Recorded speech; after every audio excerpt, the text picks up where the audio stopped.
Bahujan Samaj party supremo Mayawati ने आकाश आनंद को दिया बड़ी जिम्मेदारी।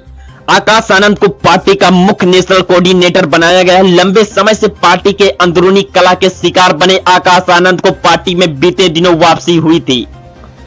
बहुजन समाज पार्टी के राष्ट्रीय अध्यक्ष और पूर्व मुख्यमंत्री मायावती ने भतीजे आकाश आनंद को पार्टी में धमाकेदार वापसी की है।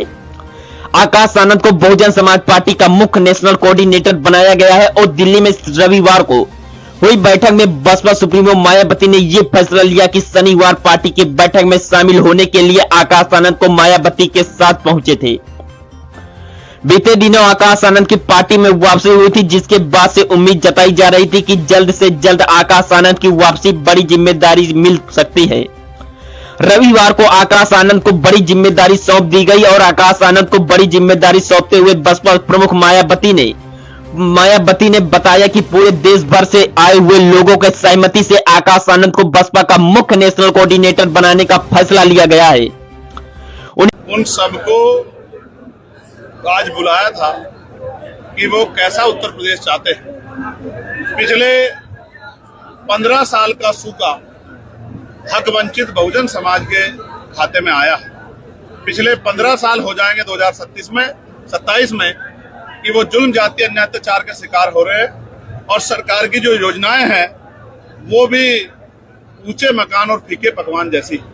इसलिए हक वंचित समाज में भाईचारा बना के और बूथ सेक्टर संगठन को जो है विधानसभा के संगठन को मजबूत करके आजाद समाज पार्टी 2027 के चुनाव को मजबूती से लड़ेगी और जो त्रिस्तरीय पंचायत चुनाव हैं उनको भी बहुत मजबूती से लड़ेगी। उसी की तैयारी के लिए मंडल वाइज ये समीक्षाएं और प्रभु सम्मेलन चल रहे हैं। इसके बाद भी पदाधिकारियों का अलग से कार्यक्रम है जिसमें उनको गाइडलाइन दी जाए किस तरह से उनको अगले 2 महीने काम करना है। फिर समीक्षा करके जो भाईचारा कमेटियां 12 जातियों का भाईचारा संगठन हमने बनाया है उसको किस तरह दुरुस्त करना है और वोट तैयार करनी है और वोट के जरिए इस हक वंचित समाज को शासक बनाना है, इसकी तैयारी हम लोग कर रहे हैं। सर, बसपा में कौन सी कमी रह गई थी कि आप उसको पूरा करना चाहते हैं? पिछले 15 साल का जो सूखा हुआ है उन्हीं की वजह से है। अगर वो सूखा ना होता तो शायद हम लोगों को जरूरत ना पड़ती। आप ये समझिए हमारे लोगों ने जितना भी प्रयास कर सकते थे किया, लेकिन वो सूखा खत्म नहीं हो रहा है। वो सूखा उत्तर प्रदेश में तो इस बार लोकसभा में भी दिख गया कि जनता किस तरफ है। जनता आजाद समाज पार्टी के रूप में इस पेड़ को वृक्ष बनाना चाहती है और इसकी छाव में अपने अधिकारों की रक्षा करना चाहती है। वो ये जानते हैं, लोग भी ये समझ रहे हैं कि 4.5 साल जब उन पर अन्याय होता है, जुल्म जाती होती है, सरकार की गलत नीतियों के खिलाफ अगर कोई लड़ता है तो आजाद समाज पार्टी लड़ती है।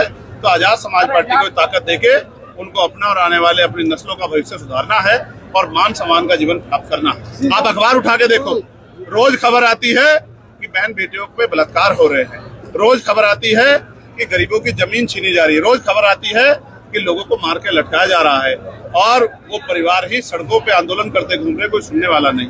ये तब हो रहा है उस सरकार के संरक्षण में हो रहा है जो सरकार ये वादा करती है कि हमारी कानून व्यवस्था बहुत अच्छी है। कानून व्यवस्था बहुत बुरी है और जनता इस जंगल राज से मुक्ति चाहती है, वो मुक्ति का विकल्प चाहती है और आजाद समाज पार्टी एक ऐसा दल है जो सभी को साथ लेकर चल रहा है।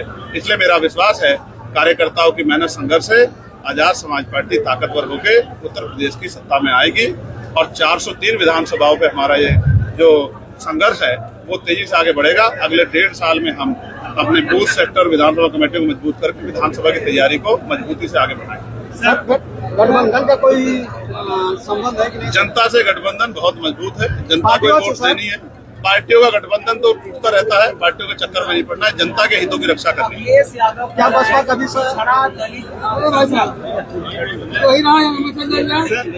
अभी जिला पंचायत का त्रिस्तरीय चुनाव हुआ, उसके बाद फिर 2027 में चुनाव आएगा उत्तर प्रदेश का। इस चुनाव को आजाद समाज पार्टी कैसे लड़ने जा रही है? देखिए, आजाद समाज पार्टी लोगों के बीच में पहुंच रही है। एक तरफ वो दल हैं जो पैसों के आधार पर आगे बढ़ रहे हैं, दूसरी तरफ मेहनत करने वाले दल हैं जो जनता के मुद्दों को लेकर आगे बढ़ रहे हैं। आज शिक्षा के नाम पे बाजारीकरण उत्तर प्रदेश में हो रहा है, नहीं हो रहा है। प्राइवेट स्कूल किस तरह से लोगों की खाल खींच रहे हैं। हर साल नया सिलेबस देते हैं, सिलेबस के लिए दुकान बताते हैं कि वहीं से किताबें मिलेगी, फीस अपने आप तय करते हैं।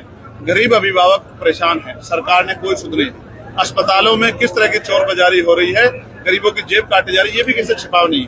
थानों से लेकर सरकारी दफ्तरों में रोज अधिकारी कर्मचारी पकड़े जा रहे हैं रिश्वत लेते हुए। जनता सड़कों पे आने को मजबूर है, सुसाइड कर रही है। किसान परेशान है, समय पे डीपी नहीं मिलता, समय पे जो है यूरिया नहीं मिलता, और उसके दाम भी सरकार तय कर रही है, और उसका जो संख्या है उसमें भी कटौती कर रही है। चारों तरफ से बुरा हाल है। महंगाई तो एक मुद्दा है, भ्रष्टाचार एक मुद्दा है, क्या गठबंधन भी एक मुद्दा रहेगा चुनाव में? जनता से गठबंधन हो जाए तो जनता बड़ी समझदार है। अखिलेश यादव के साथ आपकी फोटो वीडियो बहुत वायरल हो रही है, क्या लगता है, कुछ संभावनाएं बन रही है? मैं ये समझता हूँ कि आपका भी ध्यान जनता के मुद्दों पे कम है। मुझे अच्छा लगता अगर आप सरकार की नाकामी से जुड़े सवाल पूछते, मैं उन पे आपको बताता कि सरकार क्या करना चाहिए था। आप ये मुझे बताओ, अंतर्राष्ट्रीय स्तर पे बात करते हैं, क्या पहलगांव हमले के बाद, ऑपरेशन सिंदूर के बाद जब सीज फायर हो गई, तो क्या लगातार हमारे सेना के जवानों की जान नहीं जा रही है, कि शहादत नहीं हो रही है?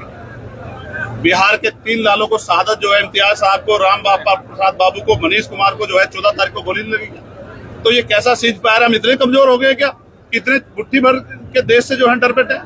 सर, आप संसद में हैं, संसद सदस्य हैं, आप भी कुछ सुझाव दे सकते हैं जनता को? मैंने सुझाव भी दिया और मैंने विशेष सत्र बुलाने की मांग भी की।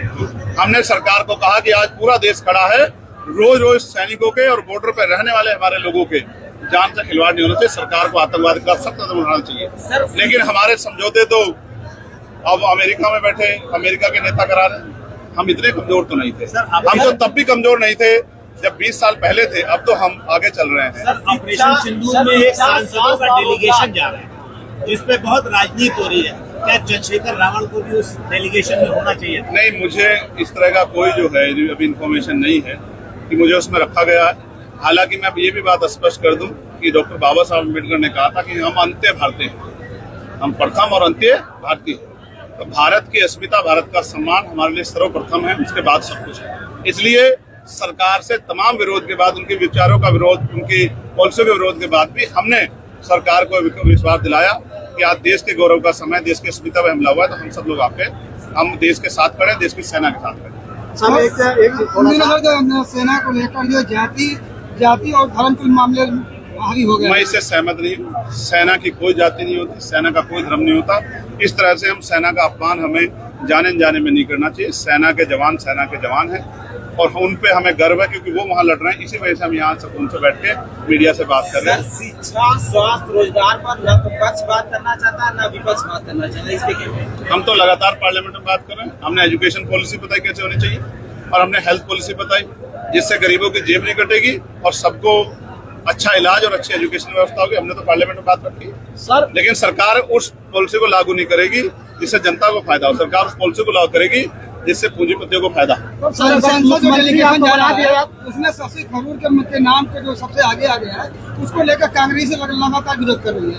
यार, मैं आजाद समाज पार्टी के विषय से ये कह रहा हूँ कि सरकार ने केंद्रीय जनगणना की बात की है, उसकी टाइमलाइन भी तय कर दें, डेडलाइन भी तय कर दें तो ज्यादा अच्छा हो जाएगा, वरना ये चुनावी जमला हो जाएगा और चुनावी जमले के बाद सरकार को जनता के गुस्से से, आक्रोश से जो है रूबरू होना पड़ेगा। सरकार जिला त्रिस्तरीय पंचायत चुनाव और जो विधानसभा चुनाव होगा, आजाद समाज पार्टी क्या सारी सीटों पे अपने चुनाव लड़ाएगी? या जिला पंचायत का चुनाव आजाद समाज पार्टी अपने बलबूते पे, त्रिस्तरीय पंचायत चुनाव अपने बलबूते पे लड़ेगी और बाकी के फैसले पार्टी के होंगे। लेकिन मैं आपको ये पूछना चाहता हूँ और बताना चाहता हूँ, गाजीपुर की सड़कें मैंने आज देखी। क्या आप ईमानदारी से बताइए, क्या गाजीपुर की सड़कें इस सरकार के झूठ का खुलासा करती नहीं करती? क्या हाल है गाजीपुर का? गंदगी का की क्या हाल है? पानी की व्यवस्था क्या हाल है? आप बताइए, क्या गाजीपुर की सड़कों के लिए मुख्यमंत्री जवाबदेह है या नहीं है? केंद्र की सरकार जो नेशनल हाईवे बनाती है उससे तो हम लोग सवाल वहाँ पार्लियामेंट में करते हैं, लेकिन राज्य सरकार जो है, जो बड़े बड़े वादे करती पीठ ठोकती है, तो मुख्यमंत्री जवाब देगी गाजीपुर विकास से छूता क्यों है? गाजीपुर के हर 100 मीटर पे गड्ढे क्यों है? क्या गाजीपुर जिले के लोगों के आत्मसम्मान के साथ खिलवाड़ करने का अधिकार सरकार को मिला है? जी, एक अंतिम सवाल। अभी आपका मैं सुन रहा था स्पीच, उसमें आपने कहा कि संविदा कर्मियों को आप परमानेंट नौकरी करने जाएंगे अगर आपकी सरकार आई। इस दावे में कितनी सच्चाई? इसमें पूरी सच्चाई है। जिस तरह पार्लियामेंट में मैं निजी क्षेत्रों में आरक्षण का बिल लेके आया था, वो बिल नहीं था, वो ये भी सच्चाई थी कि होना चाहिए। उसी तरह से जितने संविदा कर्मी भाई हैं जो अलग अलग डिपार्टमेंट में आज डर रहे हैं कि कल उनकी नौकरी पे खतरा पैदा हो सकता है, मैं उन सबको विश्वास दिलाता हूँ कि वो घबराए नहीं, वो सेवा कर रहे हैं, उनकी सेवा को पक्की सेवा करने का हम लोग करेंगे। अब ये बीजेपी नेताओं से आप पूछना। सर, संविधान के अनुसार बाबा साहब कह रहे थे कि शिक्षित बनो, संगठित माने शिक्षित बनो, संगठित हो, संघर्ष करो। तो संगठित कहाँ दो पार्टियां कहीं न कहीं लग रही है, बसपा और एक आपकी पार्टी। आप ही को लग रही है, पता नहीं क्यों, पता नहीं आप ही को क्यों लग रही है। एक आदमी घर से निकल रहा है, एक आदमी सड़कों पे खाक छान रहा है, एक आदमी के पैसे से बुलाए से लोग नहीं आ रहे, एक आदमी के यहाँ बैठने की जगह नहीं है। बीजेपी सर अगर सच्चाई होती तो मुख्यमंत्री सुरक्षा लेके नहीं घूम रहे होते।